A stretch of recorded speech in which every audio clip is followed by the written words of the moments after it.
नमस्कार, तमाम कोसी न्यूज़ दर्शकों का स्वागत है। अभी हम भागलपुर जिला में मौजूद हैं और ये प्रसिद्ध जो है बटेश्वर स्थान है। लगभग जो आसपास के लोग हैं उनको पता ही होगा। और ये मंदिर का जो दृश्य देख रहे हैं ये पहाड़ पे बना हुआ है। और अगर दूसरी तरफ की बात करें, थोड़ा कैमरा में दिखाइएगा, तो यहाँ पर ही उत्तरायण गंगा बहती है, जो धारा जो है कुर्सेला की ओर बढ़ती है। यहाँ की जो विशेषता है इस मंदिर की, चलिए यहाँ जो पुजारी हैं उनसे हम जानते हैं कि क्या महत्व है और यहाँ से जुड़ी सारे तथ्यों को। सर, सबसे पहले कोसी न्यूज़ में आपका बहुत बहुत स्वागत है। धन्यवाद। सर, यहाँ बटेश्वर धाम का क्या महत्व है और कहाँ से लोग यहाँ आते हैं, इस सारे जानकारी? देखिए, यहाँ कहाँ से लोग आते हैं ये कहना तो शायद हमेशा मिथ्या ही होगी, क्योंकि यहाँ पर भारत ही नहीं, भारत के बाहर से भी लोग पहुँचते आते हैं जी। जैसे हम नेपाल के सीमावर्ती क्षेत्र में हैं जी, कुछ हद तक नेपाल से भी लोग यहाँ पर आते हैं जी। और भारत सरकार के द्वारा जो ये जलमार्ग संख्या 1 जहाँ हम आप अभी गंगा के किनारे हैं जी, ये भारतीय जलमार्ग संख्या 1 है जी। तो इसमें विदेशी पर्यटकों के द्वारा जो है यात्राएं होती रहती हैं इस जलमार्ग में, तो उनका भी आगमन होता है। चूँकि पास में बौद्ध विहार विक्रमशिला है जी, विक्रमशिला होने के नाते यहाँ से दूरस्थ यात्रियों का आगमन होते रहता है। और जहाँ तक इसकी महत्ता की बात है तो ये अघोर तंत्र पीठ है जी। यहाँ आप देख रहे हैं हमारे सामने ये बाबा बटेशनाथ जी। हैं और ये माता काली हैं जी। यहाँ पर प्राचीन जो 2 मंदिर है मुख्य यही है, शिव और काली। शिव के साथ काली का होना वो अघोर तंत्र का द्योतक होता है और वो भी महाश्मशान में अवस्थित होना जी। आपके पास में ये महाश्मशान है जी। महाश्मशान में ही शिव के साथ काली का होना वो अघोर तंत्र का द्योतक है। ये अघोर तंत्र की साधना की एक मुख्य स्थली रही है। ये जो शिवलिंग है बटेशनाथ का, ये स्वयंभू शिवलिंग है, इसे किसी के द्वारा स्थापित नहीं किया गया है। प्राकृतिक आपदाएं होती हैं, उससे मंदिरों का विघटन होता है। विघटन होने के पश्चात उसको किसी न किसी के द्वारा पुनर्उद्घाटित किया जाता है। बिल्कुल। तो हम लोगों के संज्ञान में जैसा है, अभी जो वर्तमान में मंदिर है इसके पूर्व विघटन हुआ था और उस विघटन के पूर्व इस मंदिर के उद्घाटन का कार्य महर्षि वशिष्ठ के द्वारा हुआ था जी। कोसी गंगा के तट पर महर्षि वशिष्ठ ने तप किया था और उन्हें किसी भी प्रकार ज्ञात हुआ हो कि यहाँ पर स्वयंभू शिवलिंग है, तो इन्होंने इस मंदिर को पुनरुद्घाटित किया था। कालांतर में फिर ये प्राकृतिक आपदाओं के द्वारा विघटित हो गया। उसके बाद हमारे पूर्वजों के द्वारा आज से लगभग 700-800 वर्ष पूर्व हमारे पूर्वजों के द्वारा इनको उद्घाटित किया गया। उस समय पदयात्रा होती थी, वो पैदल मार्ग में आ रहे थे और मार्ग में ही रात्रि में यहाँ विश्राम उन्हें करना पड़ा गुफाओं में। बगल में तमाम गुफाएं हैं, इधर भी हैं, उस तरफ भी गुफाएं हैं। इन गुफाओं में रात्रि में उनको विश्राम करना पड़ा और विश्राम करने के पश्चात रात्रि में ही भगवान ने उन्हें स्वप्न दिया, तुम कहाँ जा रहे हो? वो बैद्यनाथ की यात्रा पर थे जी। तो उन्होंने कहा मैं बैद्यनाथ की यात्रा पे हूँ। बोले मैं तो यहीं पर हूँ। अच्छा। तो बट वृक्ष, यहाँ पर एक बट वृक्ष विशाल हुआ करता था, उस बट वृक्ष के नीचे जब उन्होंने सफाई की तो ये स्वयंभू शिवलिंग वहाँ पर मिले और पास में ही कुछ दूरी पर 10-5 मीटर की दूरी पर माता काली की भी प्रतिमा मिली। तो इससे लगता है ये कालांतर से ही चला आ रहा है, शिव के साथ काली का संयोग यहाँ पर। और महाश्मशान भी प्रायः यहीं पर है।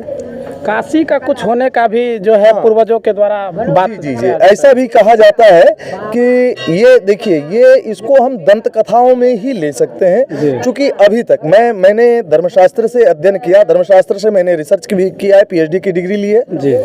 धर्मशास्त्र से ही मैंने आचार्य की डिग्री ली है, लेकिन अभी तक किसी तंत्र में या किसी अन्य ग्रंथों में मुझे इस तरह की उसकी एक लिखी हुई जो बात है वो मुझे सुनने को नहीं, देखने को नहीं मिली है। मैं दंत कथाओं के माध्यम से सुना हूँ और इस क्षेत्र के लोगों के द्वारा भी कहा जाता है कि यहाँ पर शपाद हस्ती यानी 1.25 हाथ शुद्ध जगह ना मिलने के कारण यहाँ पर काशी का निर्माण नहीं हो पाया। इसलिए उस उसके नाम से जुड़ा हुआ एक पास में ही यहाँ से 1 से 1.5 किलोमीटर की दूरी पर एक गांव का नाम है कासड़ी जी कोई उसे कासडीह कहते हैं। कास एक प्रकार का घास होता जी। है और जिस स्थान पर ज्यादा कास की उत्पत्ति होती हो उसको कासडीह कह सकते हैं अथवा काशी का अपभ्रंश भी हम कासड़ी को ले सकते हैं। अच्छा, एक चीज कहा जाए कि जो भारत का सबसे बड़ा उत्तरायण गंगा कहा जी जाता हाँ, सबसे ज्यादा भारत में भारत के गंगा के इतिहास में सबसे ज्यादा उत्तरवाहिनी गंगा आपके समक्ष ही प्रस्तुत है। बिल्कुल। यहाँ कहलगांव से लेकर कोसी गंगा के तट तक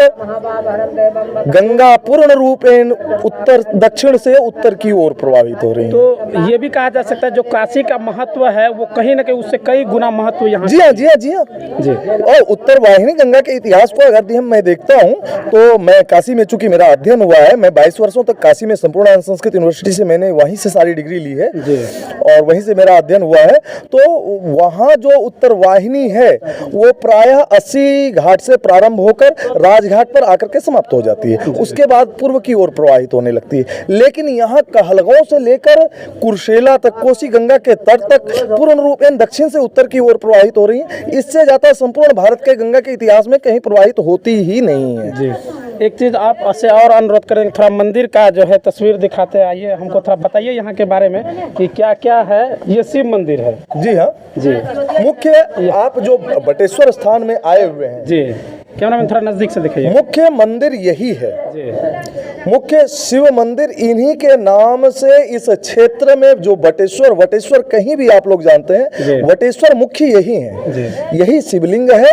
और ये शिवलिंग नीचे की ओर जो है, पीछे देखिए, शिवलिंग का ऊपरी सिरा जो है वो शंकु के आकार का त्रिकोणात्मक है और नीचे जाते जाते वो एक चट्टान के स्वरूप में हो गया है। जैसा कि आप हमारे सामने देख सकते हैं, यहाँ पर ये गुफा है और ये पुरातत्व विभाग की ये गुफा है, आर्कियोलॉजिकल डिपार्टमेंट की गुफा है। आप यहाँ पर तमाम छोटी छोटी मूर्तियां देख सकते हैं या इधर भी आप टूटी फूटी मूर्तियों को देख सकते हैं। ये सब कहीं ना कहीं पुरातत्व से जुड़ी हुई चीज है।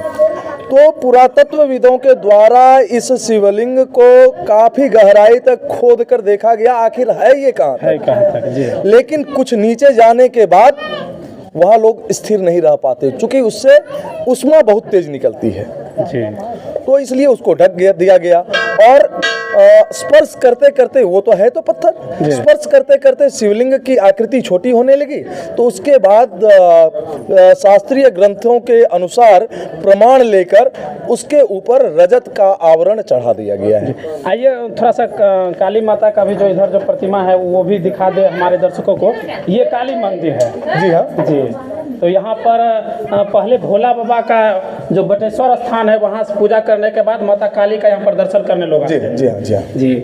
और साथ में और कौन सा मंदिर है यहाँ पे? यहाँ पे कालांतर में लोगों के द्वारा छोटी छोटी, हाँ, इस दोनों के बाद जो प्राचीन मंदिर है वो यहाँ पर गणेश मंदिर है। वो बंगाल के कुछ, हम लोग को भी वहाँ दिखा दीजिए। हाँ आइए आप लोगों को दिखाता हूँ। जी, कैमरामैन हमारे साथ बढ़ते रहिएगा। बंगाल के किसी वंश के द्वारा जो है जी उसको गणपति के मंदिर को जो है बनाया गया है।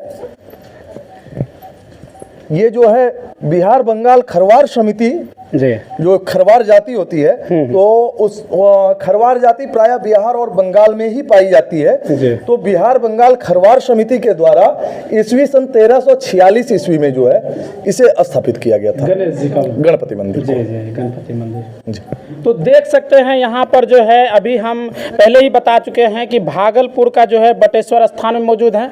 पीछे हमारे शिव मंदिर को आपको दिखाया और यहाँ के जो पुरोहित पंडित कहा जाए उनसे हमने सारी जानकारी ली, आपको भी बताया, साझा किया। और काली मंदिर यानी कि शिव और काली का जो है यहाँ पर मुख्य रूप से मंदिर है और साथ में गणेश जी का मंदिर है जो आप देख रहे हैं साफ तौर पे। इसी तरह हमारे साथ बने रहिए। बहुत बहुत धन्यवाद।